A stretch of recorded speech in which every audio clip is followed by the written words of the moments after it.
89, chapitre 5. Sanhedrin.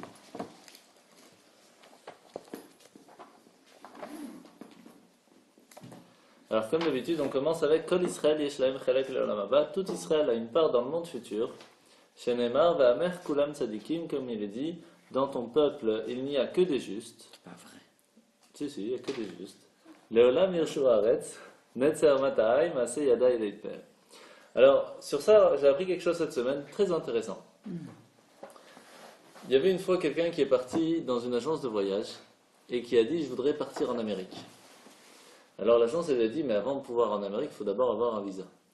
Donc qu'est-ce qu'il a fait? Il est parti au consulat américain, il a fait sa demande de visa, et il reçoit son visa, il est tout content, il fonce, il prend ses bagages, il va à l'aéroport, il dit « C'est bon, je veux aller en Amérique, voilà mon visa, voilà mon passeport ». Pas de problème, monsieur. Il prend le passeport, il note dans l'ordinateur, il dit « Mais monsieur, vous n'êtes pas inscrit dans aucun avion. Comment vous voulez aller ?» Il dit « Mais j'ai mon visa, je veux aller en Amérique. » On m'a dit « Si j'ai mon visa, je peux aller en Amérique. » Il dit « Oui, mais le visa, c'est pour rentrer en Amérique. Mais il faut y arriver déjà jusque-là. » Et là, c'est la même chose. On a tous le visa pour rentrer dans le monde futur. Mais il faut pouvoir y aller encore jusqu'au monde futur. Alors, comment on fait pour y aller ? Tout ce qui est marqué là-dedans, tout ce qui est dans les Pirkei Avot, c'est le chemin pour pouvoir avancer et devenir quelqu'un pour arriver jusqu'au monde futur. C'est-à-dire mériter de rentrer, on a tous le visa. Mais maintenant, il faut pouvoir y arriver encore. Alors, comment commence le chapitre 5 avec la première Mishnah, Ba'asar Ma'amarot Nivra Olam. Le monde a été créé à travers 10 paroles. Et pourtant, on sait très bien, comme on l'a déjà appris quand on a fait le cours sur la Kabbale, on a expliqué Bereshit bara Elokim. Au début, Hachem il a créé. Alors d'abord, c'est Bereshit bara. Dieu il a créé. Qu'est-ce qu'il a créé? Elokim. Il a créé le nom de Dieu qui est de la même valeur numérique que Teva. Ateva, la nature, qui est la même valeur numérique que Elokim. Donc il a créé d'abord, en premier lieu, la possibilité de créer un monde avec une force divine qui s'appelle Elokim. C'est lui, mais de façon plus structurée, plus petite. Et qu'est-ce qu'il a commencé à faire? Et Hashamaim. Comment dit le ciel? Hashamaim. Donc si c'est écrit Et, c'est Aleph, Tav, de A à Z. Il a créé de A à Z tout ce qu'il y a dans le ciel. Et après Ve'et, et tout de A à Z, Haaretz, tout ce qu'il y a dans la terre. Donc en fin de compte, en combien de paroles il a créé le monde? Une seule parole. Après, pourtant, il continue, il rajoute des paroles. Pourquoi? Qu'est-ce qu'il fait? Il est en train de mettre en place en fait. C'est un grand balagan, tout était mélangé.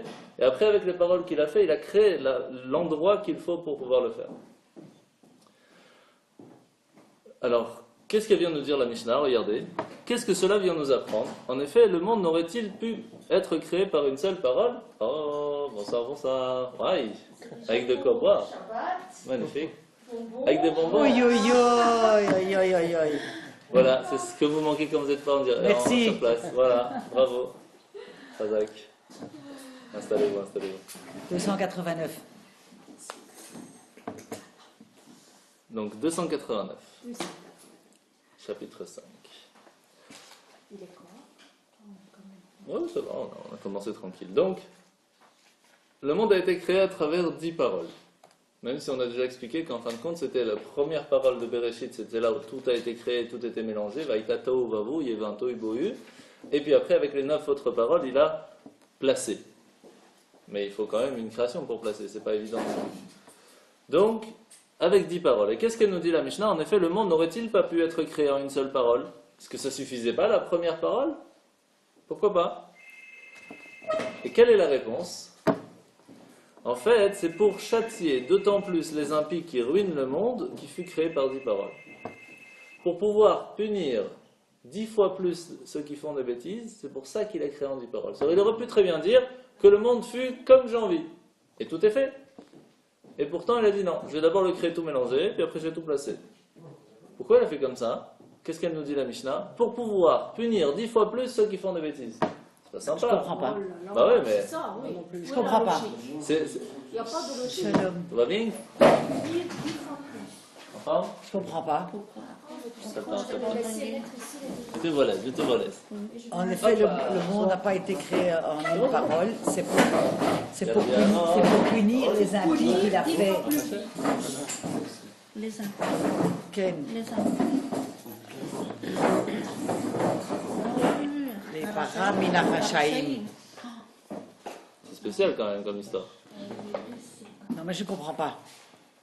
Pourquoi pour châtier les impies qui ruinent le monde qui fut créé par 10 paroles? Pourquoi est-ce qu'il fait ça comme ça? Quelqu'un a une idée? On va finir la Mishnah, peut-être ça va nous aider. Et aussi, pas seulement pour ça, pour attribuer une récompense aux justes qui maintiennent le monde qui fut créé par 10 paroles. Donc pour aussi donner 10 fois la récompense à ceux qui font des bonnes choses. Ah, si récompense et punition, peut-être aussi. Ah oui, automatiquement, mais c'est pas super sympa. Encore, tu me dis qu'il a tout fait tout ça pour pouvoir récompenser, et qu'en fin de compte, ça donne aussi à ceux qui font des bêtises. On va dire, on peut comprendre. Mais toute la raison pourquoi il a fait, c'est d'abord pour pouvoir punir 10 fois plus. Ça, c'est pas compréhensible. Non, je comprends pas. C'est pas la logique. Non, franchement, Parce je que le bon comprends Dieu, en pas. général, on dit toujours il est gentil, il est sympathique, il est toujours miséricordieux, etc. Non. Et là, on le... Tout de suite, c'est quoi l'histoire? On va voir, vous inquiétez pas, tout est clair, tout va être expliqué. Alors, Dan, Aaron, je vais répéter la question de la Mishnah. La Mishnah, elle nous dit que Hachem, il a créé le monde avec 10 paroles. Mais il aurait pu dire Bereshit bara Elokim et kol hashamayim ve'mesudar, tout le monde est créé, tout est fait en une fois. Pourquoi il a dit 10 fois? Pourquoi il a dû attendre 10 paroles? La Mishnah nous dit, comme ça, si quelqu'un a fait une bêtise, il peut lui donner 10 fois plus. Et si quelqu'un a fait quelque chose de bien, il peut lui donner 10 fois plus. Alors pour ceux qui font bien, c'est bien. Mais pour ceux qui font des bêtises, c'est pas très sympathique. Alors, si encore tu me dis, il a fait ça pour pouvoir donner 10 fois plus aux gentils, ça va, ça c'est bien. En même temps, ça donne aussi 10 fois plus à ceux qui font des bêtises. Bon, ça passe. Mais là, non, il te dit, le plus important c'est qui? C'est pour donner 10 fois plus la punition. Ça c'est dur. C'est pas sympa. Alors. Mais de l'autre côté aussi le côté positif là. Oui, il y a aussi le côté positif, bien sûr. Ouais. Mais on dirait que le plus important, c'est le premier. Et le premier, c'est d'abord donner la punition. Alors, pour ça, il faut d'abord se poser la question, quel est le but de la création? Pourquoi est-ce qu'on a été créé? Pourquoi est-ce qu'on est sur cette terre?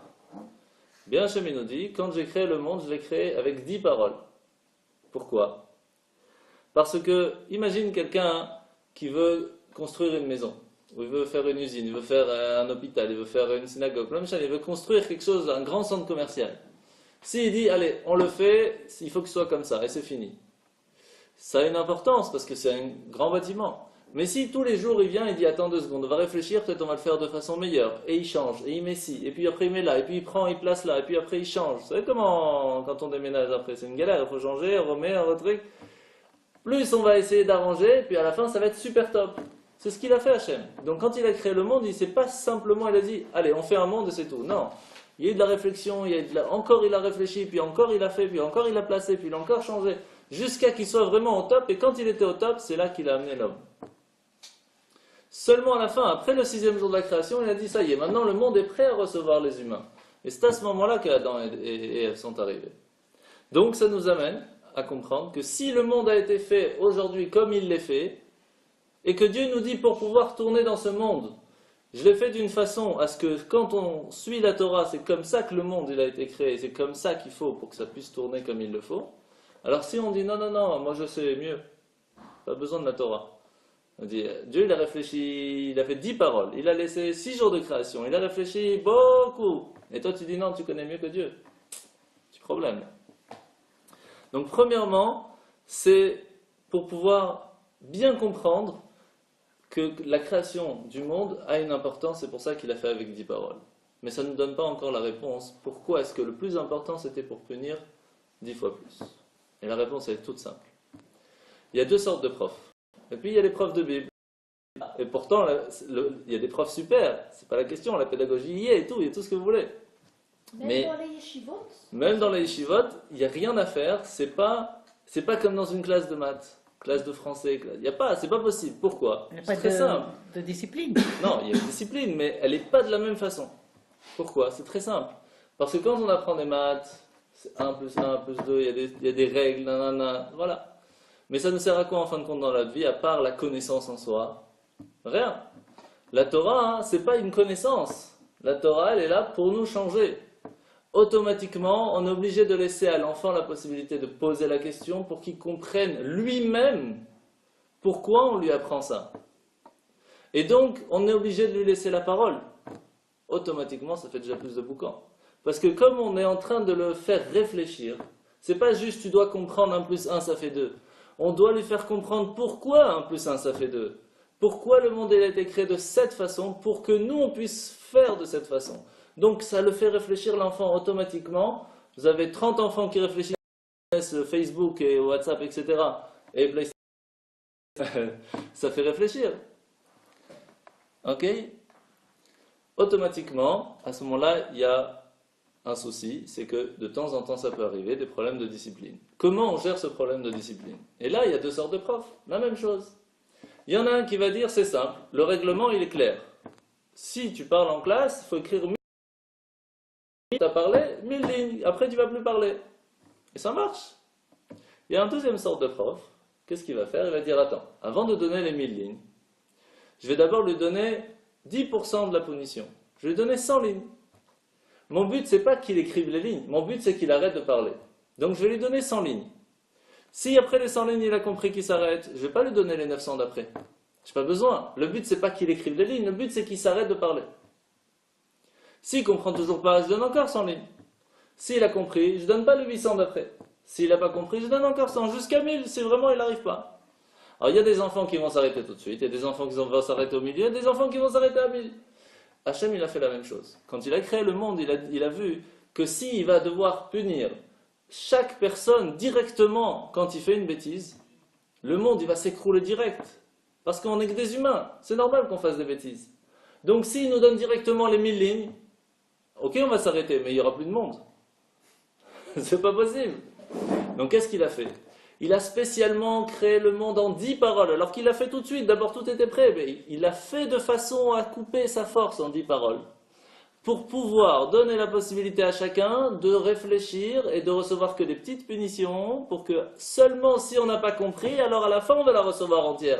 Mais si on comprend, après la première, ça suffit. Étant donné que la punition n'est pas là pour nous punir, mais là pour nous faire comprendre. Et c'est pour cela que c'est la première chose qu'il nous dit. Pourquoi est-ce que le monde a été créé en 10 paroles et pas une seule? Pour nous faire comprendre que toute la raison pourquoi est-ce qu'on va recevoir de temps en temps des problèmes, soit dans le business, la santé, les enfants, les galères, etc. C'est pourquoi? Pas pour nous punir, c'est pour nous faire comprendre. Il y a un problème, ce problème, réfléchis. Peut-être que tu peux faire quelque chose. Et à ce moment-là, quand on a compris, les problèmes s'envolent. C'est comme par rapport à Shabbat. Shabbat, c'est quoi le Shabbat? On avait expliqué, vous vous rappelez, il y a les 6 vers autour et celui du milieu. La Magen David, c'est exactement la même chose. Il y a 6 côtés. Chaque jour de la semaine, c'est un côté. Et le Shabbat, il est au milieu. Le Shabbat, qu'est-ce qu'on fait? On remplit celui du milieu. Pendant le jour de la semaine, on vient et on prend ce qu'il y a au milieu pour pouvoir vivre dans la semaine. S'il n'y a rien au milieu, qu'est-ce qu'on va vivre pendant la semaine? Donc Shabbat, on prend toute la bénédiction, toute la bracha, pour pouvoir en profiter pendant la semaine. Donc automatiquement, quand on va essayer de faire un maximum Shabbat, on va réussir à amener une grande bénédiction en plein milieu de la Magen David. Et pendant tous les jours de la semaine, on va pouvoir en profiter. Mais si Shabbat, on n'en amène pas, qu'est-ce qu'on va en profiter? Donc quand on se pose la question des problèmes au travail, c'est pas compliqué. Si on prend le milieu et qu'on le met à part, et qu'il n'y a rien au milieu, qu'est-ce que tu veux qu'on prenne s'il n'y a rien? C'est au milieu qu'il faut amener pour en profiter après pendant la semaine. Alright? Ça, c'est la première bénédiction. Première Mishnah. Alors, Mishnah numéro 2. Jusque-là, c'est bon? Oui, mais ça veut dire aussi que Shabbat, c'est quelque part le premier jour et les autres jours après. Tout à fait. Et c'est pas Yom Rishon, le premier Shabbat. Tout à fait. C'est pour cela que le Shabbat, on l'appelle un loup. Un loup? Pourquoi? Parce qu'un loup, quand il mange ce qu'il a devant et il mange ce qu'il a derrière. La force du Shabbat, c'est qu'elle donne la bénédiction sur ce qu'il y a la semaine d'avant, mais aussi sur la semaine d'après.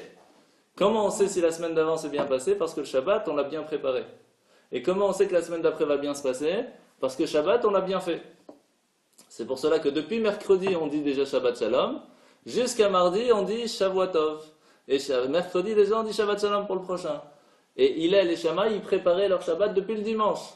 Samedi soir, sortez, Comment on va faire Shabbat? Qu'est-ce qu'on peut faire? Alors, chacun avait un style différent. Il y en a, qu'est-ce qu'il faisait? Quand il allait au magasin, il trouvait un bon poisson. Il dit, ce poisson, c'est pour Shabbat, il met de côté. Et s'il trouvait un meilleur, il mange le premier et il garde le deuxième pour Shabbat. C'est-à-dire que toute la semaine, elle était pour Shabbat. C'est pour ça que c'est écrit, Sheshet Yamim Ta'avod, Vasita Kol Melartecha, 6 jours tu vas travailler, le 7 jours tu vas te reposer. Quand est-ce que tu peux te reposer le 7e jour? Si pendant les 6 jours tu as travaillé. Travailler à quoi faire? À préparer le Shabbat.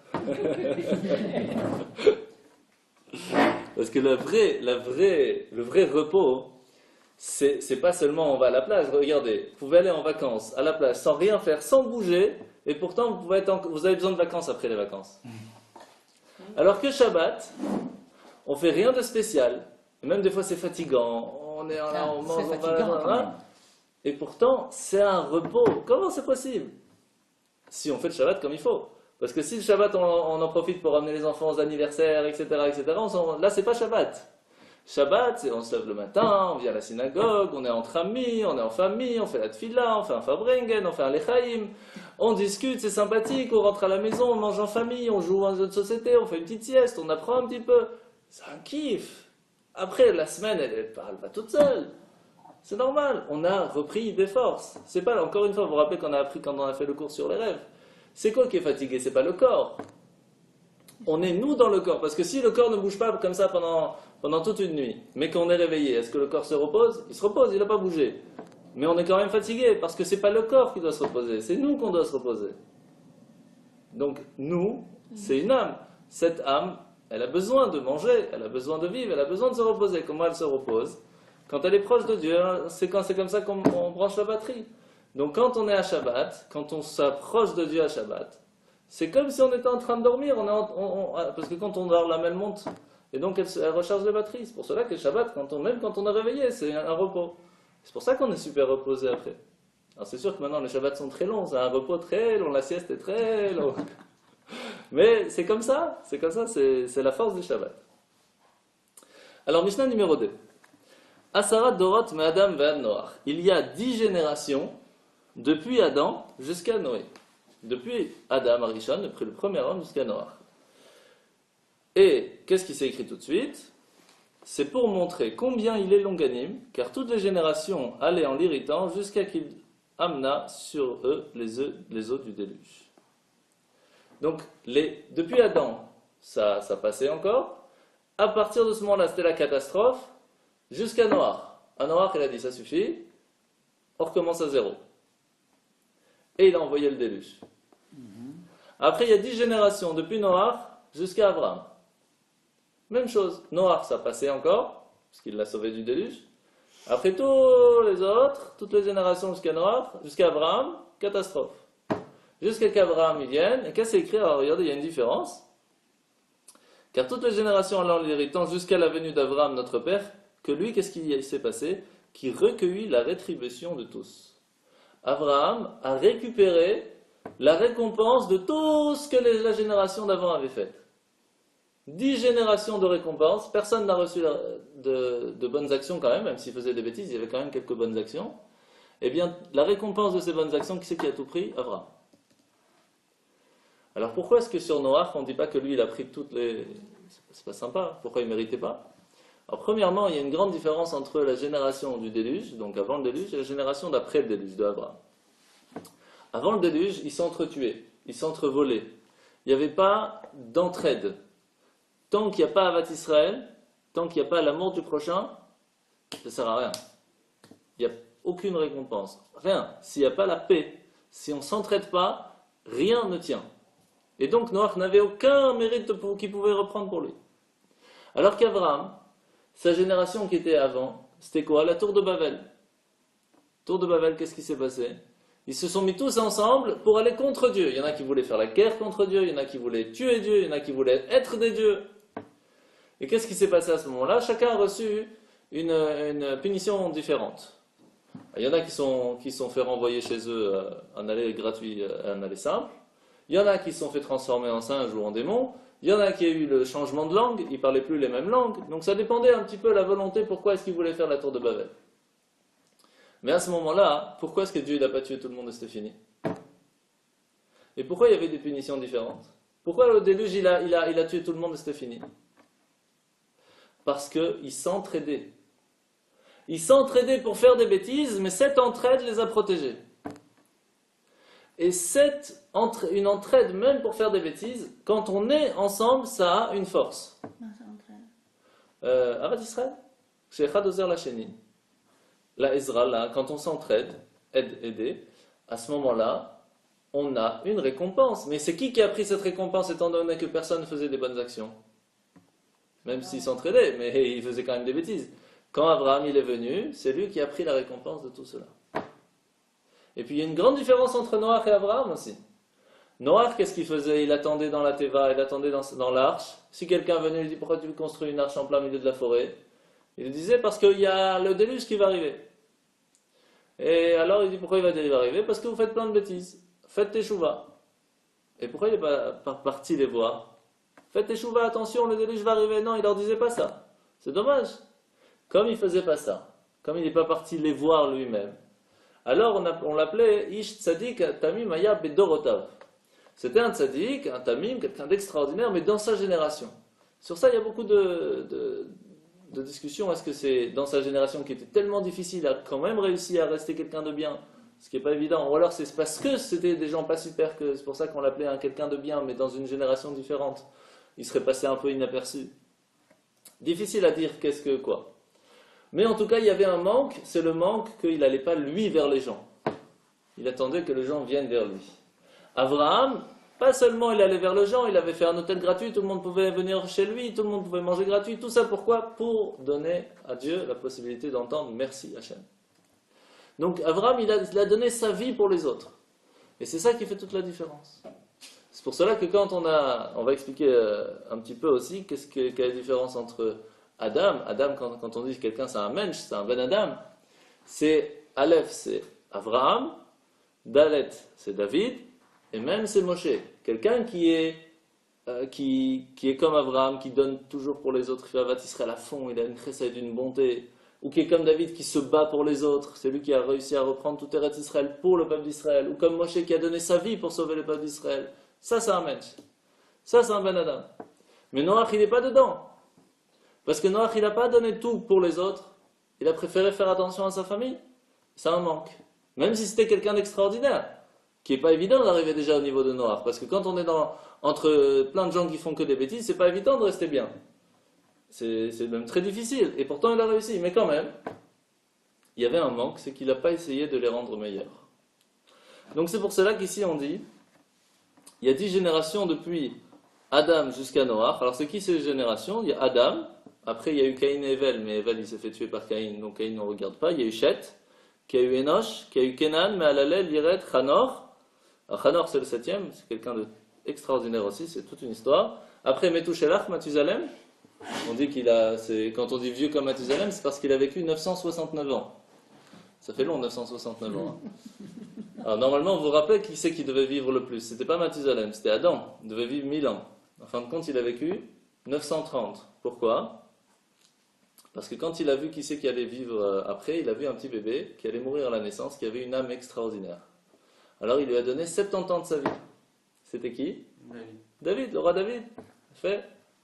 Le roi David, il a vécu 70 ans jour pour jour. C'est Adam qui lui a donné ces années à vivre. Heureusement qu'il l'a fait, hein. Sinon on n'a pas eu le roi David, vous imaginez? Après il y a eu les mères, et après Noach. Ça c'est les 10 générations. Après de Noach jusqu'à Abraham, Noach il a eu les 3 enfants, Shem, Ham et Yafet, pim pam poum, qui Shem, non Ham il s'est fait maudire, il est parti en Afrique, etc. C'est toute une histoire, il a eu les Égyptiens, il a eu les Africains, etc. Après Yafet, c'est une autre histoire, et Shem qui a eu Arpachad, qui a eu Shelach, Ever, Paleg, Reus, Roug, on n'en parle pas tellement, enfin on connaît les noms, mais ça veut dire il n'y a pas une histoire tellement.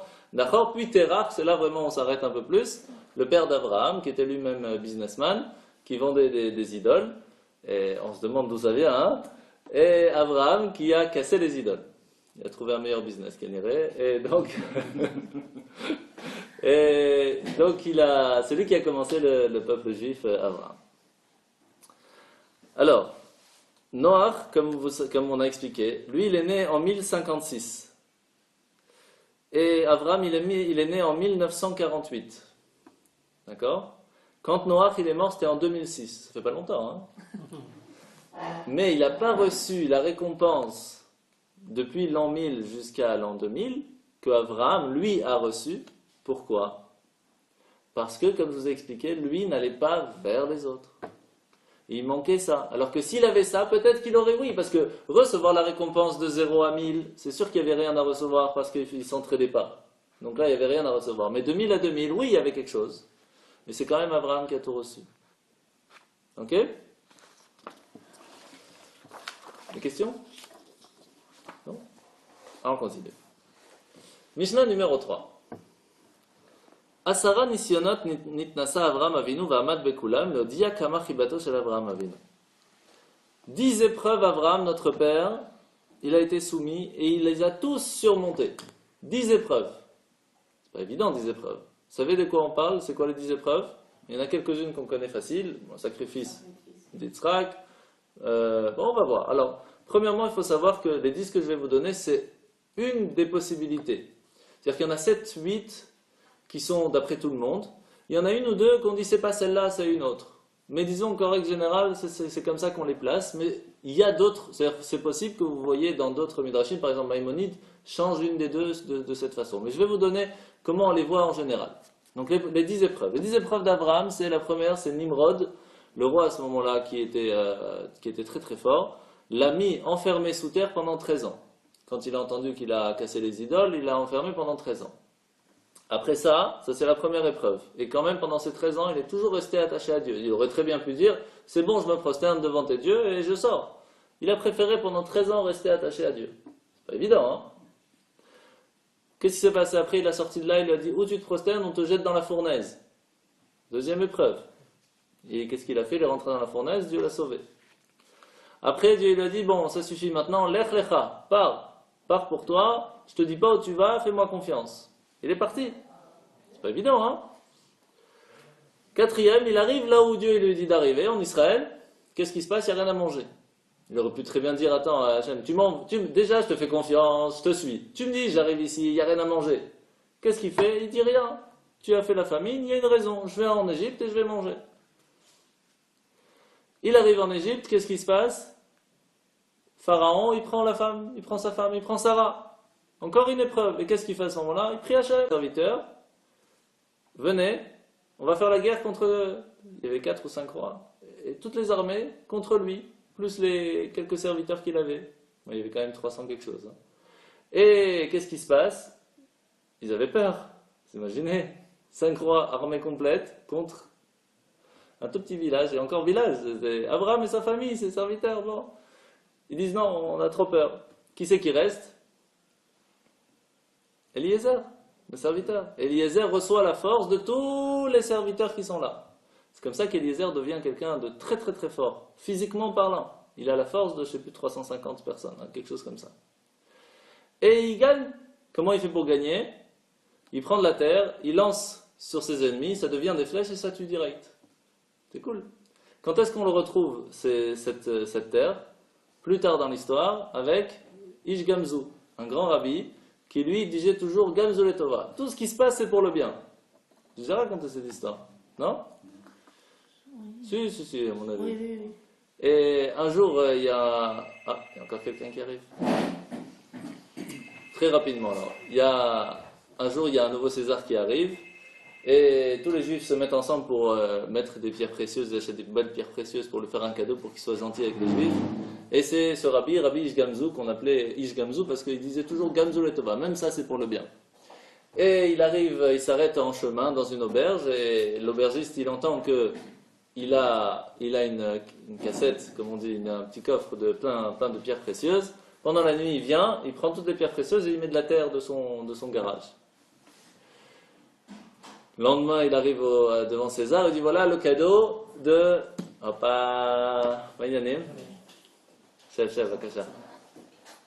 Ça prie c'est pour Shalish Gamzu. Donc, il arrive et il dit voilà César, je t'amène le cadeau que tous les Juifs se sont cotisés pour pouvoir t'acheter. Et il ouvre le coffre et qu'est-ce qu'il y a? De la terre. Heureusement, Hachem il a envoyé Eliyahu Navi qui s'est déguisé en ministre. et qui a dit au roi, attends, avant de le mettre en prison parce qu'il te donne de la terre en cadeau, ça la fout mal, peut-être que c'est la terre que Abraham il a lancée quand il était contre les 5 rois. Alors ils font un test et c'est comme ça qu'il gagne une grande bataille. Et quand il revient avec un coffre encore plus grand plein de pierres précieuses qu'il a pu après donner à tous les juifs. Et il repasse par la même auberge. Il ne savait pas que c'était l'aubergiste qui avait pris. L'aubergiste, il entend que sa terre, elle est magique. Il prend un coffre, il remplit son chariot, il arrive devant César, regarde, tout ça, c'est la même. Mais bien sûr, ça ne marche pas, parce que c'était Hachem qui l'avait aidé. Et l'aubergiste s'est fait allumer. Donc, ça c'est la terre, donc c'est encore une épreuve qu'il a réussi à... On parle des épreuves de Abraham Avinu. Donc, il réussit à reprendre Lot. Après, Brit Mila. 99 ans, 99 ans, et il dit il faut faire la brite. C'est pas évident. Pas toi, mais toi, tes enfants, tous ceux qui sont chez toi, les serviteurs, tout le monde. Après, il réussit à avoir un enfant avec Agar qui s'appelle Ishmaël. Et qu'est-ce qu'elle lui dit Sarah? Renvoie Ishmaël, parce que l'éducation de Yitzhak, ça va pas quand il y a Ishmaël à côté. Envoie-le. C'est une épreuve, c'est pas évident, ça reste son fils. Hachem, il lui dit Ma chez Sarah Omeret, Shma Bekola. Ce que Sarah te dit, écoute. Il écoute. Et après, en fin de compte, Ishmaël revient, etc. On ne rentre pas dans l'histoire. Et après, la dernière, Akedat Yitzhak. Hachem, il lui dit, monte sur la montagne et prends ton fils. C'est pas écrit qu'il doit le sacrifier. Hein. Il ne lui demande pas de le sacrifier. C'est écrit, t'as allé, monte. Et c'est lui qui se dit, s'il me demande de monter là-bas, c'est pour lui donner un cadeau, donc je vais sacrifier Yitzhak. À ce moment-là, Hachem lui arrête sa main. Enfin, c'est un ange qui lui arrête, enfin, je ne rentre pas dans l'histoire. Et il va donner à la place un bélier. C'est pas écrit sacrifie ton C'est fils. Pas écrit, il ne dit pas sacrifie-le. Non. Ta'alé. C'est de là que vient le mot Ola, le sacrifice Ola, que quand on brûle un animal 100% pour Dieu, c'est le sacrifice Ola. Mais c'est pas écrit va le sacrifier. C'est écrit monte-le-moi vers moi. Pas la même chose. Lui, il a compris, il faut le sacrifier. Mais c'était aussi l'intention de Dieu pour qu'il le fasse, hein, mais, etc. Donc, comme je vous ai dit, il y a encore d'autres épreuves qu'il a dû passer. Quand Nimrod veut le tuer, Urkazdim, Sarah chez Avimelech, il faut savoir que juste avant qu'elle ait réussi à avoir Yitzhak, Sarah se fait emprisonner chez Avimelech, et qu'à cause de ça, les gens ils disent mais Yitzhak c'est pas le fils d'Abraham. Pendant 99 ans, ils sont ensemble, ils n'ont pas d'enfants. Elle se fait emprisonner pendant quelques jours chez Avimelech. Un an plus tard, il y a un enfant. Faut pas rêver non plus. Donc, qu'est-ce qu'il a fait Hachem? Il a fait qu'Abraham et Yitzhak se ressemblent 2 gouttes d'eau. Et c'est pour cela qu'après Abraham, qu'est-ce qu'il a fait? Il a dit à Hachem, c'est pas bon que les gens ne savent pas qui est l'homme jeune et l'homme plus vieux. Donc, crée la vieillesse. C'est comme ça qu'a commencé la vieillesse. Avant, il n'y avait pas. Quelle demande, hein? Quelle demande. Et vous savez pourquoi il a fait ça? Parce que pour lui, ce qui était important, c'est le monde futur. Et le monde futur, c'est qu'après, on va nous poser la question, est-ce que tu as donné de l'honneur à celui qui est plus âgé ou pas? Et c'est comme ils n'arrivaient pas à le savoir à ce moment-là, il a dit, fais une différence pour que les gens puissent faire cette mitzvah. C'est ça, c'est pour ça qu'il a fait ça. Alors le problème, c'est que nous, quand on regarde les choses, on regarde ce monde. On n'a pas la même faculté de voir que tout ce qu'on fait dans ce monde, c'est pour préparer le monde futur. Alors que pour Abraham, c'était normal, c'est le but. Alors maintenant, il y a une question assez intéressante sur ces 10 épreuves. Dieu, il savait très bien qu'Abraham, il allait réussir à les passer.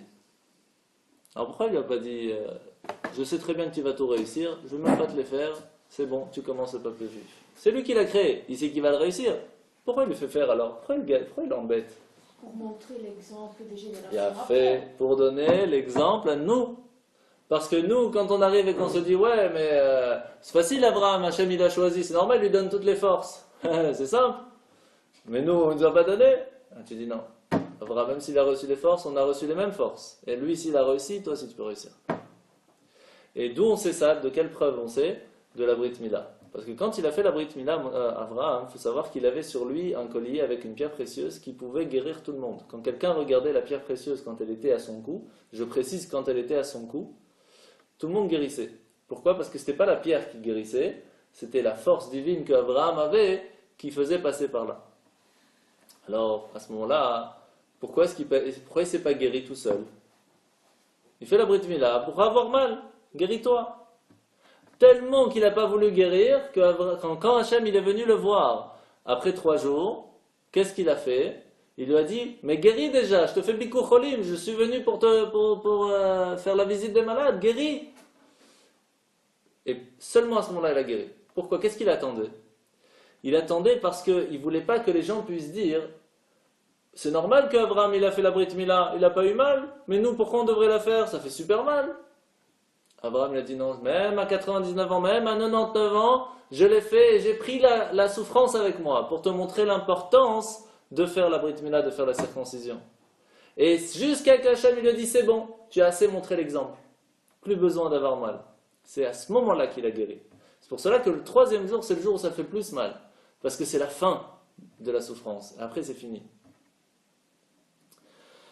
Donc, on voit que dans les épreuves, l'épreuve c'est quelque chose de bien en soi, parce que c'est ça qui nous permet d'avancer, de savoir où on en est. C'est comme les examens. C'est bien les examens ou c'est pas bien? Il va pas te dire oui, hein. T'es en direct, attention, hein. Tous les profs ils t'entendent. C'est comme le mal d'un accouchement. Vous les femmes, je sais pas. Quand on a des contrôles, quand on est à l'école, c'est bien les contrôles. Pourquoi c'est bien? Ça te permet de savoir ce que tu connais. Si toute l'année tu fais pas de contrôle, à la fin de l'année tu fais un examen surtout, tu es perdu, tu sais pas ce qu'il faut réviser, rien, c'est très difficile. Faire de temps en temps un contrôle, un examen, ça aide. C'est pour ça que ces épreuves-là, ils sont là pour nous donner les escaliers en fait, pour pouvoir monter doucement dans notre vie. Mais par contre, pas faire la même erreur que le roi David.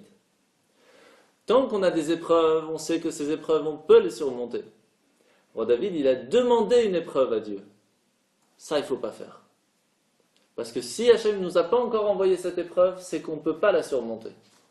Si on demande, et Hachem nous l'envoie, c'est pas sûr qu'on peut réussir. Et la preuve, même le roi David n'a pas réussi à surmonter. Il ne faut pas demander l'épreuve. Et quand on fait la tfila tous les matins, il y a une prière, on dit Shelo lavol ide nisayon, Shelo lavol ide visayon. On ne demande pas de ne pas avoir d'épreuve. On dit que cette épreuve qu'on va recevoir, qu'elle ne nous amène pas à la honte. Parce que les épreuves, de temps en temps, c'est normal qu'on en ait. C'est comme ça qu'on avance. Mais qu'on arrive à la surmonter qu'on ne tombe pas dans la honte.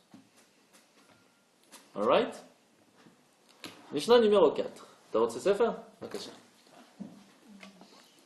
Page 289. Asara misim nasu lavotenu bemitzrayim asara alayam.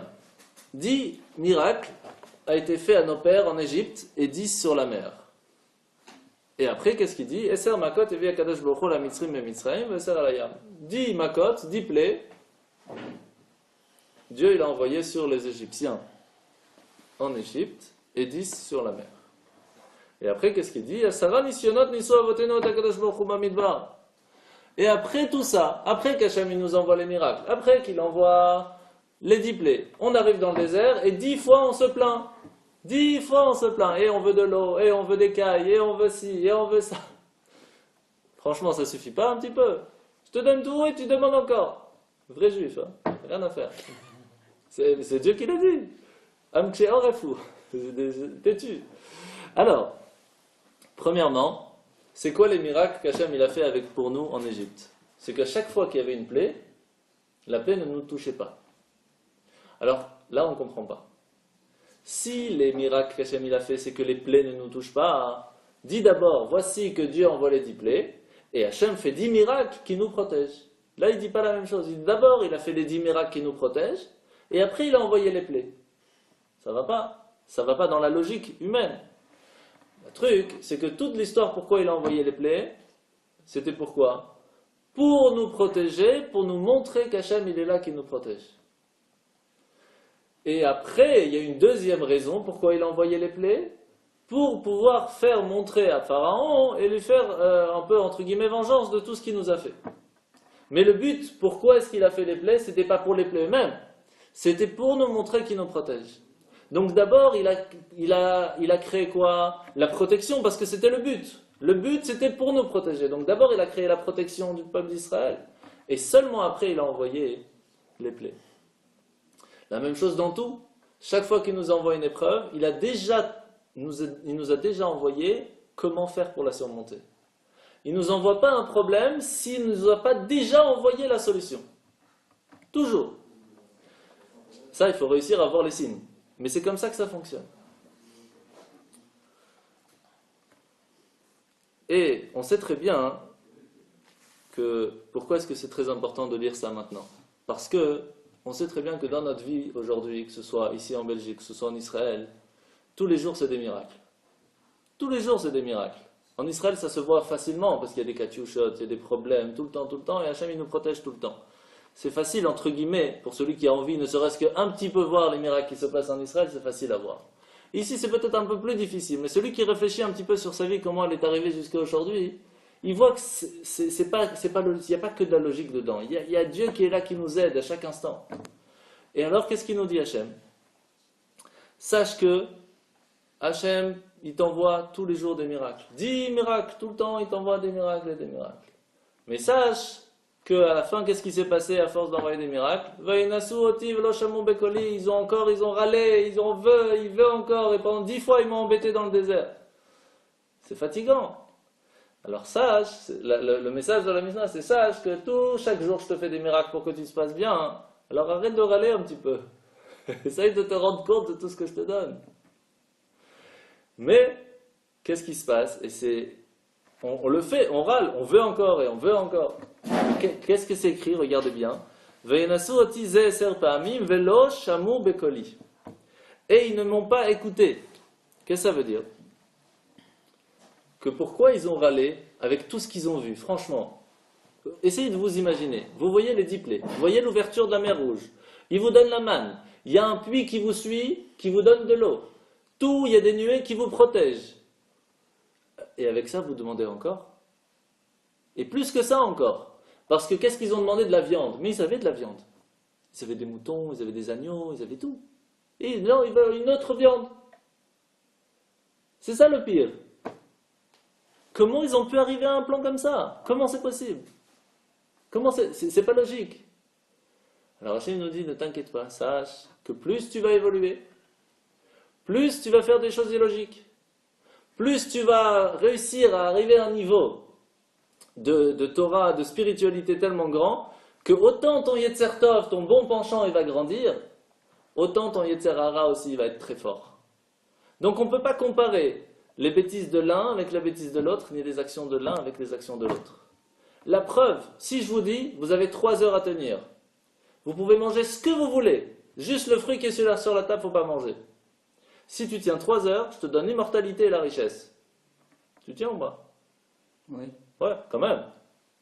Adam, Arishon et Chava, c'était 2, c'était pas 50 000. C'est pas que les autres ils l'ont tellement embêté, il y a juste le serpent. Qu'est-ce qui s'est passé? Hachem leur a dit, voilà, 3 heures vous tenez, c'est Shabbat, il rentre, Mashiach est là, immortel, coule la vie. Ils ne tiennent pas. 3 heures. Comment? C'est pas logique. Mais comme leur Yetzer Tov était à un niveau tellement haut, leur Yetzer Hara était à un niveau tellement haut, que c'est même pas imaginable pour nous de comprendre. Non, parce que ça devrait être le contraire. Plus le Yetzer Hara est faible, plus le Yetzer Hara Tov est grand. Enfin, le contraire. Oui, plus à on chaque s'élève, fois, plus... à chaque fois qu'on s'élève, on affaiblit le Yetzer Hara. Oui. Mais de l'autre côté, il reste quand même au même niveau. C'est-à-dire que, comment vous expliquer? Les bêtises qu'un enfant va faire vont en rapport avec les bonnes actions que l'enfant peut faire. Les bêtises qu'un adulte va faire vont en action aussi avec les bonnes actions de l'adulte. Le cerveau avance en même temps. Le Yetzer Tov et le Yetzer Hara avancent en même temps. Même s'il est plus faible parce qu'on s'habitue à faire des bonnes choses, il a le même cerveau. Il est toujours là. Il est toujours là, il a toujours le même cerveau, c'est-à-dire il a toujours la possibilité de venir nous parler de la langue qu'on va comprendre. Parce que si le Yetzer Hara de l'enfant il vient et nous dit vas-y, va toucher la prise. On a compris, on est déjà au-delà de ça. Donc le Yetzer Hara se met au même niveau que notre Yetzer Tov. Plus on va faire les bonnes actions, plus il va être faible. Ça veut dire qu'on ne va pas l'entendre. Mais si de temps en temps on écoute un petit peu sa voix, on lui dit il aime bien m'écouter, alors je peux parler, c'est ça, hop. Et là il vient parler. Et quand il parle à notre niveau. Et donc on ne peut pas comprendre le problème. C'est pour cela qu'Hachem nous dit, ne t'inquiète pas, si un jour tu tombes, et un jour tu vas râler, et un jour tu vas vouloir avec tout ce que tu as encore, sache que la seule raison pourquoi eux ils sont tombés, et pourquoi toi tu vas tomber, c'est parce que Velo Shamo Bekoli. Vous n'avez pas écouté ma voix. Ah. C'est quoi Velo Shamo Bekoli? Ça veut dire quoi? Ils n'ont pas écouté ma voix. Ils n'ont pas assez étudié la Torah. Et donc, ils n'ont pas assez écouté ma voix pour réussir à se battre contre le Yetzer Hara. Si on étudie assez la Torah, alors on a des armes contre le Yetzer Hara. Le antivirus du Yetzer Hara, c'est l'étude de la Torah. Tout simplement. Pourquoi les Zera de Adam c'est plus fort? Zera Oui. de Adam Oui. c'est plus fort que Totov de Adam. Non. Les Zera a gagné. Non, il n'était pas plus fort. C'est au même niveau, sauf qu'il a écouté. Les résultats. Le résultat, c'est qu'il a écouté. C'est pas qu'il était plus fort. Les deux sont au même niveau. Il a mangé. Ah oui, mais c'est pas que le Yetzer Hara est plus fort. C'est que Adam a écouté le Yetzer Hara. Mais c'est pas que le Yetzer Hara est au même niveau. Et pourquoi il a choisi les Ah, ça c'est parce que la femme lui a dit, parce que le serpent lui a dit. plus forts? Pas plus fort, plus attirant. C'est pas la même chose. Il a été plus fort dans la pub. Il a utilisé les médias. Le Yetzer Hara a utilisé les médias. Il sait utiliser le média. Le Yetzer Tov ne sait pas très bien utiliser les médias. C'est pour ça qu'Israël, ils sont pas top dans les médias. Alright? Alors, donc là on a compris qu'en fin de compte, la vie de tous les jours d'un juif, c'est miraculeux. Chaque jour, c'est un miracle. Il faut profiter de ce miracle, et plus on va avancer dans le miracle, plus les difficultés aussi vont être grandes. C'est pour cela qu'il faut essayer de se mettre au niveau, et essayer de comprendre qui il faut écouter, qui il ne faut pas écouter. Et quel est l'antivirus le plus grand? C'est la Torah. Quand on étudie la Torah, on se coupe c'est comme si on dit, j'éteins le son du Yetzer Hara. À ce moment-là, on lui éteint le son mamash. Et il ne peut pas parler. Comme il ne peut pas parler, on a moins de problèmes.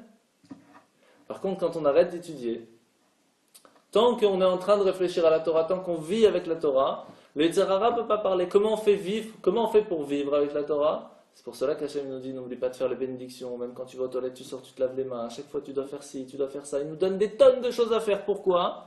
Pour rester à chaque instant attaché à la Torah. Parce qu'à la seconde où on n'est plus attaché à la Torah, le Yetzer Hara peut nous parler. Tout simplement. Le problème, c'est que le temps aujourd'hui a été créé par Hachem pour qu'il y ait des temps où on a et des temps où il n'y a pas. C'est pendant ce temps vide qui ne peut pas rester vide. Si c'est vide de Torah, c'est rempli d'autre chose. Pas de secret. Ça ne peut pas rester vide. Et d'où on sait ça? De la pensée. Est-ce qu'on peut réussir à ne penser à rien? Impossible. Obligé de penser à quelque chose. Mais les bouddhistes, dans la Ils réfléchissent. méditation, Ils ils réfléchissent. arrivent, paraît-il, à penser à rien. Non, ils pensent à ne rien penser. Mais on ne peut pas penser à rien. C'est pas possible.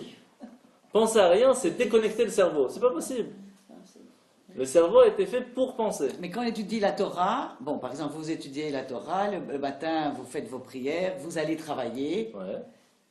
ça, vous, ou un Tout boucher, le monde, ouais, ou un ouais. architecte, ça, eh bien, ça continue à influencer les pensées. Bien sûr.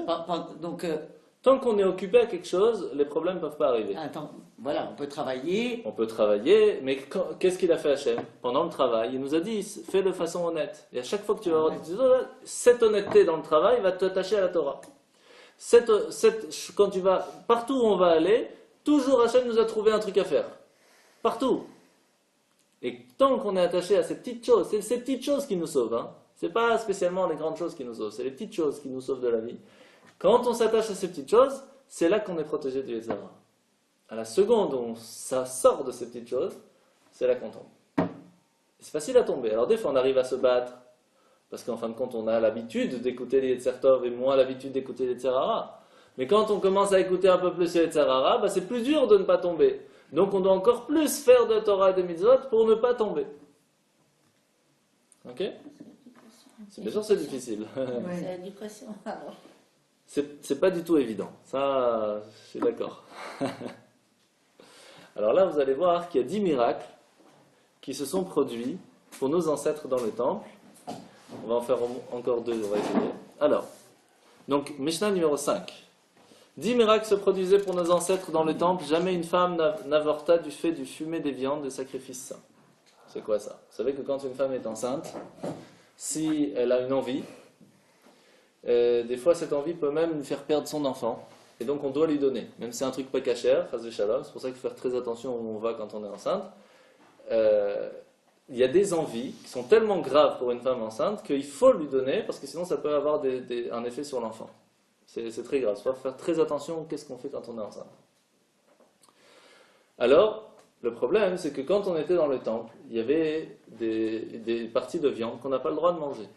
Alors si la femme elle est enceinte et qu'elle sent cette odeur, et qu'elle veut absolument manger, on est obligé de lui donner, mais ça on ne peut pas, parce que ça peut être rêve karet. Manger d'un sacrifice interdit, on le sort du peuple juif.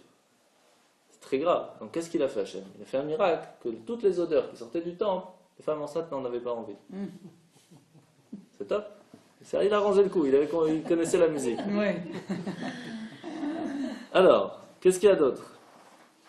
La viande des sacrifices saints ne fut jamais putrifiée. Alors en hébreu c'est loisria. Pourri. Ça, ouais, c'est-à-dire ça a jamais ni pourri ni senti pas bon. Parce que vous imaginez, ça passe, hein, un après l'autre. Toujours il y avait une bonne odeur, jamais il y avait. L'onirazvu vebet amitvachaim. Il n'y avait jamais, avec tous les cadavres d'animaux qu'il y avait là-bas, il n'y a pas une mouche qui se baladait. C'est une folie. Aujourd'hui, on laisse un petit bout de morceau de pain une demi-journée, c'est fini, il y a tout. Et là, non, pas une. Velo irakeri la Kohen Gadol b'Yom Kippourim. Le grand prêtre à Yom Kippour, il fallait faire très attention qu'il soit hyper pur. Il allait 5 fois au mikvé, c'était une grande histoire. Eh bien, il n'avait jamais de problème de pureté pour le jour de Kippour. Hachem s'occupait de ça. Lo chibu akshamim esh shel ma'atzeh amaracha. Les pluies n'ont jamais éteint le feu qui était sur l'autel. Il faut savoir que ce feu-là, que quand le roi Salomon il a fait le sacrifice de l'inauguration, c'est Hachem qui a descendu ce feu. Ce feu est resté allumé pendant 400 ans. Tous les jours, il mettait du bois pour que ce soit le feu que Hachem a descendu qui est resté. Et quand il pleut, s'il y avait des torrents en Israël, quand il pleut, des fois, il pleut bien. Eh bien, jamais ce feu s'est éteint. Ça, c'est plus dur encore, le prochain. Savoir que quand on faisait les encens, il y avait une fumée qui montait tout droit. Déjà, c'est pas facile à faire une fumée tout droit. Mais quand elle est tout droit et qu'il y a un vent fort, qu'est-ce qu'elle fait la fumée? Pas en cacahuète, elle tourne. Jamais la fumée n'a réussi à faire tourner le feu la fumée des encens.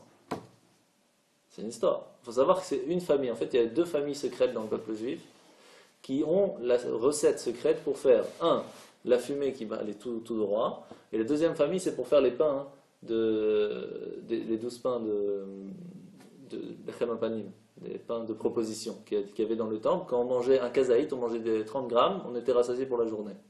Donc c'est une recette secrète qui sont gardées par ces 2 familles. Alors on raconte dans le Talmud qu'il y en a, ils ont ramené les meilleures personnes qui connaissaient les encens pour faire exactement la même chose. Ils ont réussi à faire la même odeur, mais ils n'ont pas réussi à faire la fumée tout droit. Donc ils ont été obligés de redemander à cette famille. Ils se sont dit, ouais, c'est toujours on doit leur payer à eux pour qu'ils viennent le faire, alors qu'on peut payer quelqu'un d'autre. Ils demandaient très cher, parce que c'est un secret de famille en famille. C'était qui ces 2 familles? Je ne connais pas, je ne me rappelle plus, c'est écrit dans les noms. L'onimtsa pisul ba'omer, on n'a jamais trouvé de défaut dans le homer, dans l'orge qu'on a amené. C'était ta famille. C'est le secret du challenge. On ne sait jamais, hein. Ou bishte alechem ou belechem apanim, donc on n'a jamais trouvé défaut dans le homer, ni dans les 2 pains de Shavuot, ni dans les 2 pains de présentation. Omdim tzfufim mishtachavim revachim, là ça c'était un miracle extraordinaire. Vous imaginez tous les juifs qui sont au temple pour les fêtes, ils sont tous serrés à fond, et quand il faut se prosterner, tout le monde à 2 mètres sur 2 mètres. Et quand on se relève, hop, on est tous serrés. C'est pas possible, les murs se poussaient. C'est ce qu'on dit, quand il y a la place dans le cœur, il y a la place partout. Et qu'est-ce qu'il y avait encore? Loïzik nachash ve'akrav Yerushalayim. Il n'y avait jamais un serpent ou un scorpion qui a attaqué à Jérusalem. Lo amar adam lechavero tsar li hamakam shalim Yerushalayim. Jamais un homme a pu dire c'était difficile pour moi d'aller à Jérusalem pour les fêtes. Personne, parce qu'il y avait toujours des gens qui invitaient, toujours il y avait de l'eau, tout le monde. Toujours ça s'est arrangé pour que ce soit facile pour aller à Jérusalem pendant les fêtes. Vous savez, c'est extraordinaire quand on va au 770 en Amérique pour Tishri, Sukkot, Lom Shane, quand on va là-bas.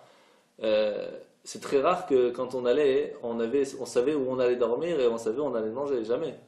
On prend l'avion, on arrive, on va devant le 770 et on attend. Et il y a des gens qui sortent et disent est-ce que tu as où dormir? Non, allez viens. Est-ce que tu as où manger? Non, allez viens. C'est pas Comme ça. Les buildings là-bas. Mais il n'y a pas où il n'y a pas. Non, Pas il y a toujours, pas. non, pas toujours. Maintenant, c'est plus difficile parce qu'il y a moins de place, mais quand j'étais bacho, on faisait comme ça, on arrivait avec la valise, on attendait devant. Il y a des gens qui sortaient, t'as où dormir, t'as pas où dormir, allez viens, hop. Aujourd'hui, il y a tellement de monde qu'il vaut mieux se réserver à l'avance. Oui. Mais même s'il n'y a pas, on se débrouille. Il y a toujours quelqu'un pour nous inviter. C'est extraordinaire. On a fait, je peux vous dire, en tant que baron, on a fait le tour de plein de maisons, on a mangé un peu de partout, on a dormi un peu partout. Des histoires, grâce à Dieu, extraordinaires. Nachnasat Ochim, comment ils accueillent les invités, c'est quelque chose d'extraordinaire. C'est un peu la même chose. À Jérusalem, c'était une Navat Israël extraordinaire. Jamais il y a eu un problème que quelqu'un s'est retrouvé, il ne savait pas où aller. On va continuer parce que ça commence à être tard. Alors, très, très rapidement, pourquoi est-ce qu'on nous apprend tout ça? On se rappelle que tout ça, tous les Pirkei Avot, ce sont des conseils que la Torah nous donne. Pourquoi? Pour devenir meilleur, pour pouvoir évoluer, pour grandir, pour notre vie de tous les jours. Qu'est-ce que ça nous sert de savoir tous ces miracles? Ça nous sert à comprendre quelque chose. Regardez le premier miracle, par exemple. C'était jamais une femme n'a avorté du fait du fumer des viandes. Vous voyez? Ça nous apprend quoi? Que du Kodesh, de quelque chose qui est sain, jamais il y a du mal qui peut venir. Et si on fait quelque chose de bien et qu'on le fait pour Dieu, il n'y aura que du bien qui peut sortir de là. Qu'est-ce qu'on apprend du deuxième? Que jamais il y a eu la viande des sacrifices ne sentait pas bon. Que si on reste bien, si on est un tzaddik, alors on sentira toujours bon. Tout ce qu'on va faire, on va toujours sentir bon. Et que si on est sain, même les mouches sont repoussées. Dans le temple, quand quelqu'un il fait la kedusha, il essaye de devenir le plus proche possible de Dieu, même les mouches ne peuvent pas venir à côté de lui. Donc toutes ces choses, c'est pour nous apprendre que quand on s'approche de Dieu, Dieu s'occupe de nous. C'est pour cela qu'avant de partir en voyage, toujours qu'est-ce qu'on fait? Donner à la personne une petite pièce. Et on lui dit, c'est shliach mitzvah. Tu es envoyé de moi pour mettre cette pièce dans la tzedaka à ton arrivée.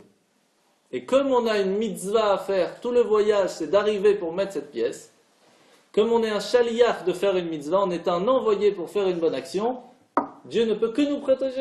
Puisqu'on a expliqué ici, quand on fait une bonne action, Dieu protège. Vous avez compris? C'est pour cela que c'est toujours très important de donner une pièce à quelqu'un quand il va en voyage. Et si la personne va en voyage et qu'elle va pas, elle a pas de pièce, eh bien elle prend une pièce, qu'elle met de côté, qu'elle dit, ça là, je vais la mettre à mon arrivée. Et comme ça, elle est shaliach mitzvah, elle va la mettre là-bas. Et s'il n'y a pas de... Le tzedaka? Oui. Eh ben, on met dans un verre et on le met après en revenant, c'est tout. On le met de côté, on dit ça là c'est pour la tzedaka que je vais mettre à mon arrivée et la même chose pour le retour. Simplement. Il faut toujours, quand on va en voyage, se préparer à faire une mitzvah. Tant qu'on est envoyé pour faire une mitzvah, Hachem nous protège. Ok? Mishnah numéro 6. Vous allez voir, c'est très intéressant. Asara dvarim nivrou be'erev Shabbat ben hashmashot ve'elohen. Pi haaretz. Voilà, alors d'abord je vais expliquer. Hachem il a créé le monde en 6 jours. Le 6e jour il a créé l'homme et la femme. À ce moment-là il y a eu le problème, etc. À ce moment-là il a dû créer des nouvelles choses. Juste avant que Shabbat arrive. Il a créé 10 choses. Alors peut-être un peu plus on va voir, mais il y a 10 de base. Ces 10 choses ont été créées ben hashmashot. C'est quoi ben hashmashot? C'est-à-dire que c'est plus le jour, mais c'est pas encore la nuit. C'est entre l'allumage des bougies et la sortie de Shabbat. Cette heure-là, cette 3/4 d'heure entre les deux, c'est le moment où si quelqu'un est né à ce moment-là, eh ben, il a 2 jours d'anniversaire. Et le jour d'avant et le jour d'après. Ma fille par exemple, Kochava, elle est née Ben Hashmashot, il fallait qu'elle tombe dedans. Donc on ne sait pas c'est quoi son jour. Donc qu'est-ce qu'on fait? Pour sa bat mitzvah par exemple, on va devoir faire les khumra. Donc ça veut dire on doit faire le jour d'après. Parce que comme on n'est pas sûr, ça sera le jour. Quand c'est un garçon, c'est plus compliqué. Parce que la bar mitzvah, est-ce que c'est le jour d'avant, c'est le jour d'après? Si on dit c'est le jour d'avant, ben, il faut qu'il mette les tefs la veille. Mais si c'est le jour d'après, est-ce qu'il devait quand même la mettre la veille? Donc, Ben Hashmashot, ce moment-là, c'est ni le jour ni la nuit. C'est très problématique. Alors, pendant ce moment-là, Hachem, il a créé des choses. Qu'est-ce qu'il a créé? Donc, au 6e jour de la création, Velohen, Pi haaretz, l'ouverture de la terre. C'est quoi l'ouverture de la terre?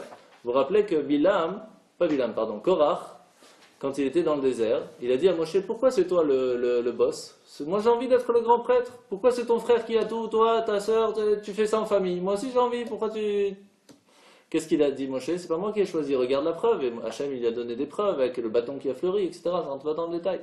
Il a tellement pas voulu écouter qu'Hachem il a dit, pas le choix, il a ouvert la terre et les a engloutis. le potentiel que la terre puisse s'ouvrir à ce moment-là, à cet endroit-là, a été créé déjà avant Shabbat. Pourquoi il a fait ça? Parce qu'il savait, à partir du moment où il avait mangé le fruit interdit, donc à ce moment-là, il allait avoir le bien et le mal mélangés, il s'est dit, il va y avoir un moment que les gens vont aller contre la volonté de Dieu, il faudra marquer l'exemple. Donc il a créé la possibilité d'ouvrir la terre. Qu'est-ce qu'il a fait encore d'autre? Pia-Be'er, le puits de Myriam. Il savait déjà qu'il allait les faire sortir d'Égypte au bout d'un moment. Et donc qu'est-ce qu'il a fait? Il a créé le puits de Myriam qui puisse sortir. Le puits de Myriam, c'est le rocher qui donnait de l'eau dans le désert. Et c'est donc, il a été créé déjà avant Shabbat. Donc tout était déjà prévu. Pia-Aton, la bouche de l'ânesse. Vous connaissez Bilam. Quand Moshe est né, les anges des autres nations, ils ont dit à Hachem, ça se fait pas. C'est normal que les Juifs y sont bien. Parce que tu leur donnes quelqu'un comme Moshe. Si tu nous donnes quelqu'un comme Moshe, nous aussi on va être top. Alors Hachem lui a dit, pas de problème. Je vous envoie quelqu'un qui a la même force, entre guillemets, de spiritualité que Moshe. Le même prophète. Mais pour les autres nations, un non-juif. Et il a donné Bilam. Il pouvait parler avec Dieu. Mais il a utilisé son pouvoir pour faire le mal. Il vendait ses services pour maudire les autres. Et à ce moment-là, faire perdre des guerres ou gagner des guerres. Et gagner de l'argent. Donc il a utilisé son pouvoir de prophétie pour lui, à la place de l'utiliser pour aider les autres. Et donc ils n'ont plus rien à dire maintenant les autres nations. Qu'est-ce qui s'est passé? Tellement il est arrivé bas, ce prophète, qu'il était avec une ânesse. Il a profité du plaisir d'être avec une ânesse. C'est une folie furieuse. Bon. Et au point même que quand il a dû partir, il s'est dit ouais, je vais quand même partir pour essayer de maudire les Juifs. En fin de compte, il n'a pas réussi, il a dit l'inverse, il a dit que des bénédictions. Eh bien, sur le chemin, il y a un ange qui l'a arrêté, qui a arrêté l'ânesse, et il a tapé son ânesse, allez, avance, avance, avance. Et l'ânesse a ouvert sa bouche et elle lui a parlé devant tout le monde, et elle a dit, pourquoi tu me tapes? Ne suis-je pas ton ânesse que tu es avec moi tout le temps? La possibilité à cette ânesse de parler a été créée juste avant Shabbat. Je résume parce que c'est long l'histoire. Hein. Akeshet, l'arc-en-ciel, la possibilité, le potentiel que la pluie puisse devenir avec le soleil, nanana, un arc-en-ciel a été créé à ce moment-là. Pourquoi est-ce qu'il a créé cette possibilité? Parce qu'il savait qu'il allait après détruire le monde et qu'il allait arrêter de le faire et ça allait être le signe. La manne, c'est quoi la manne? C'est la nourriture que le Israël mangeait dans le désert, qu'il pouvait choisir le goût, etc. Maté, le bâton de Moshe, vous savez que le bâton de Moshe était en saphir, c'était pas en bois, était gravé dessus 3 mots, Detzach, Hadash, Ba'achav, qui sont les initiales de Dam, Sardé, Akinim, les diplés. Et c'est avec ce bâton qu'il a donné à Adam, qui est passé après à Hachem, qui est arrivé jusqu'à Pharaon, qui est arrivé jusqu'à chez Yitro. Yitro l'a planté dans son jardin et Moshe l'a repris. Je fais très rapidement. Shamir. Shamir, vous vous rappelez de Shamir? On a parlé de ça déjà. C'est un ver de terre qui a la faculté de couper tous les métaux. Parce que vous savez que quand ils ont créé, qu'ils ont construit le temple, il y avait un problème. Parce qu'ils ne pouvaient pas utiliser le fer. Le fer, on l'utilise pour l'épée. Et le temple doit être pour la paix. Donc ils ne pouvaient pas utiliser le fer pour faire... Alors comment ils font pour graver? Il fallait graver dans la pierre précieuse. Vous savez comment il fallait graver dans la pierre précieuse? Il fallait qu'elle reste complète tout en étant gravée. C'est-à-dire qu'il fallait graver à l'intérieur de la pierre précieuse sans toucher l'extérieur. C'est pas possible. Et la seule chose qui peut faire ça aujourd'hui, c'est le laser. Eh bien, il y a un animal qui s'appelle le shamir qui a été créé à ce moment-là et qui avait les mêmes facultés. Et ils ont mis avec de l'encre Réhouven sur la pierre, ils l'ont mis devant le shamir et ça a gravé. Alors l'histoire du shamir c'est très long, on fera ça un autre jour, mais c'est une histoire extraordinaire avec le roi des démons, c'est une histoire de fou. Ok? Un de ces quatre vous me rappellerez et je vous la raconterai. Aktav, l'écriture, ça veut dire quoi l'écriture? Puisque le monde a été créé sur les lettres de l'alphabet hébreu, comment c'est possible qu'on dit ici que l'écriture a été créée à ce moment-là? Sauf que, de quelle écriture on parle qui a créé le monde? L'écriture spirituelle. Il faut pouvoir la mettre pour les humains. Donc qu'est-ce qu'il a fait Hachem? Il l'a mis pour les humains à ce moment-là. Il a créé l'écriture, l'alphabet hébraïque que l'on connaît aujourd'hui. Il a créé à ce moment-là pour que nous puissions être attachés aux mêmes lettres, mais de façon matérielle, qui sont attachées au monde spirituel. Ok? Je répète. Quand nous, on regarde une lettre en hébreu, c'est comment nous, on la voit. Mais la véritable lettre qui a une force spirituelle, c'est la même, mais en haut dans le ciel de façon spirituelle. Donc la façon spirituelle de la lettre, elle c'était avant la création du monde, puisque c'est de cette force que le monde a été créé. Mais elle n'était pas encore écrite. Pour qu'elle puisse être écrite, ça a été créé à ce moment-là. La création de la matérialité de la lettre. Ok? À Mirtav. Mirtav, c'est l'écriture spéciale qu'il y avait dans les 10 commandements. Vous savez comment c'était? Juste après, c'est écrit Valuchot et les tables de la loi. Les tables de la loi, c'était comment? C'était un bloc de saphir de 60 cm sur 60 cm sur 60 cm, donc c'est un carré, coupé en deux. Quand on les retourne, Dieu il a gravé dedans les 10 commandements. Comment c'était gravé dedans? D'un côté, ça sortait de l'autre côté. Donc si vous écrivez un mot ici, de l'autre côté, ça va être à l'envers. Et bien là, non. Vous le voyez d'un côté, vous le voyez aussi de l'autre côté. Comment? Miracle. C'est ça qu'il a créé à ce moment-là, l'écriture miraculeuse. Mieux que ça encore, quand vous faites un samer, et que vous allez jusqu'au fond. Qu'est-ce qui se passe à ce moment-là? Le truc du milieu, il tombe. Ben là, il ne tombait pas. La gravure des 10 commandements dans les tables de la loi a été créée de façon miraculeuse. Ce miracle a été créé à ce moment-là. Ok? Et donc là, on en est à 10. Il y a encore quelques petites choses qui ont été créées. Veyashomrim, Af Kivro Shel Moshe Rabbeinu, la caverne de Moshe Rabbeinu, qu'on ne peut pas retrouver. Vous connaissez l'histoire. Hein? Ils sont partis voir les sorciers essayer de retrouver. Ils ont vu qu'elle était tout en haut, ils sont montés en haut, ils ont vu qu'elle était en bas, ils sont descendus en bas, ils ont vu qu'elle était en haut. À la fin, ils ont dit on va se séparer. La moitié est partie en haut, la moitié est partie en bas. Lui, il disait mais elle est à côté de toi, rentre. Il dit mais il n'y a rien, je la vois ici. Donc ils ont dit Dieu ne veut pas qu'on trouve, on ne peut pas trouver. Quand est-ce qu'elle a été créée cette caverne? À ce moment-là. Et Ilou Shel Avraham Avinu, il y en a qui disent même le Elo c'est le bélier qu'Avraham Avinu qu'on a parlé dans le sacrifice d'Yitzhak a été créé à ce moment-là. Veyesh Omrim Afam Azikin, il y en a qui disent même les esprits malfaisants. Ve'af tzvat bitzvat asuya. Et là c'est intéressant, il dit même les tenailles. C'est quoi les tenailles?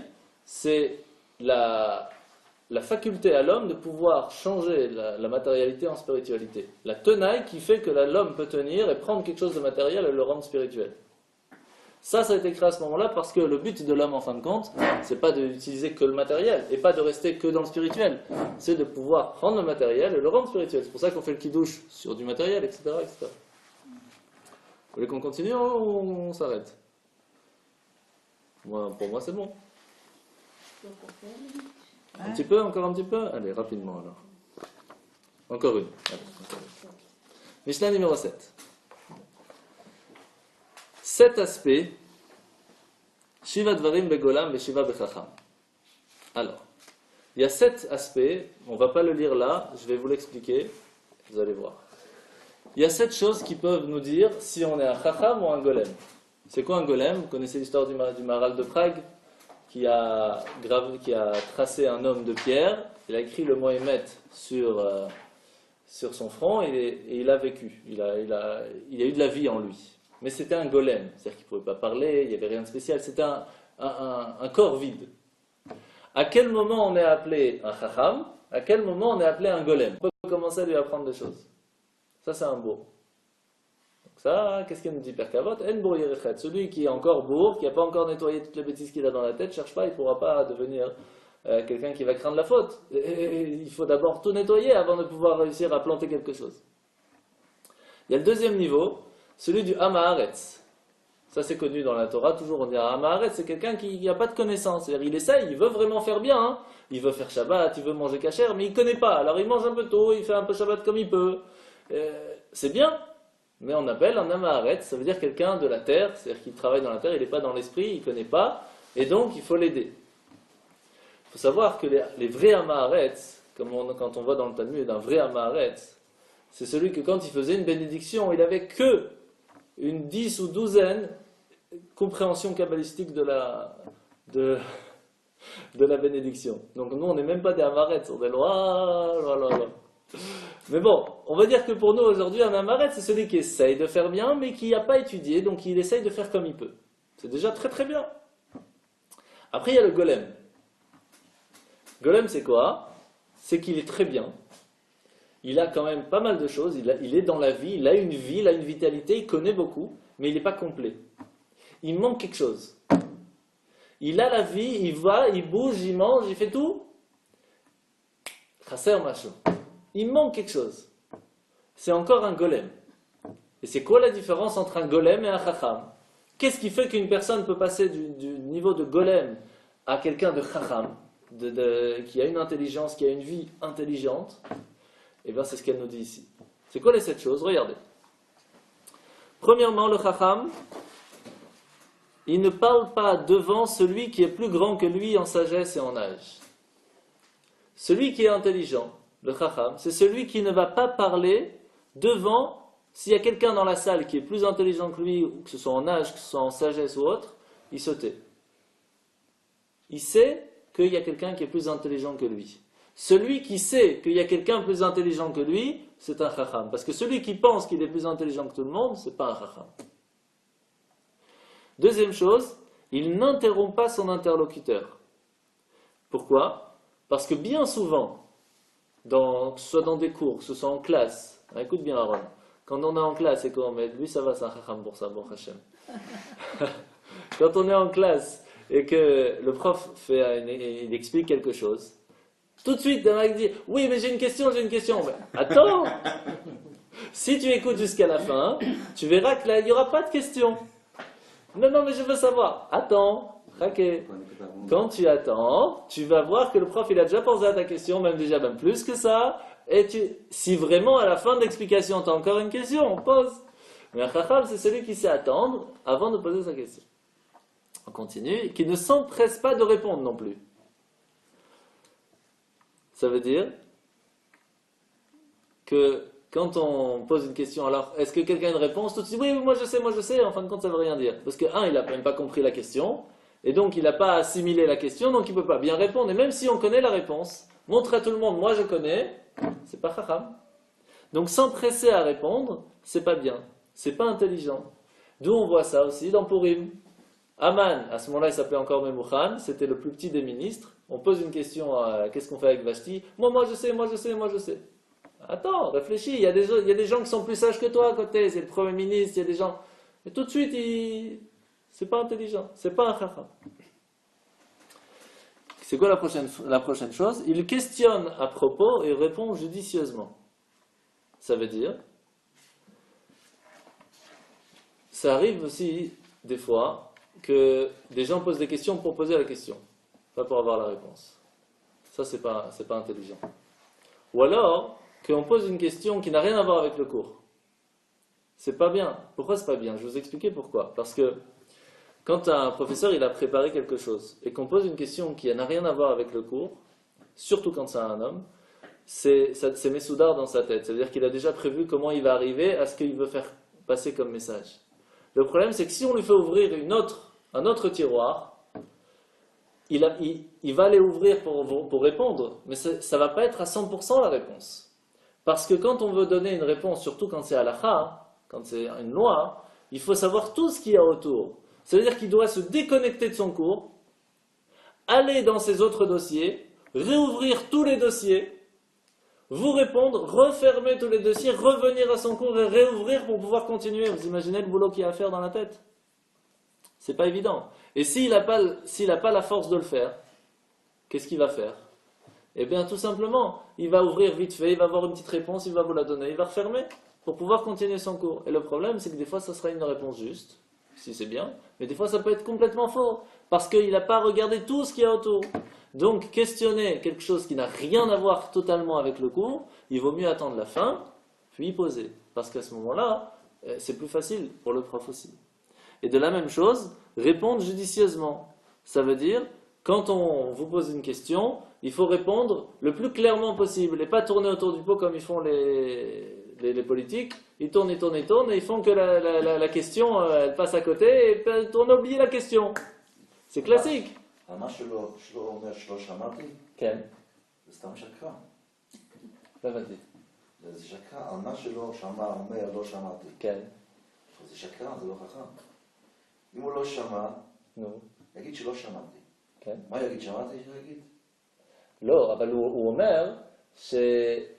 מה שלא שמע, הוא לא שמעתי. כן, אבל... אז זה בסדר. יש עניין ש... הוא לא חכם, הוא אומר אמת. אם יגיד שמעתי, הוא סתם שקרן. זה נכון. אז לא חכם. אז אני אסביר לך.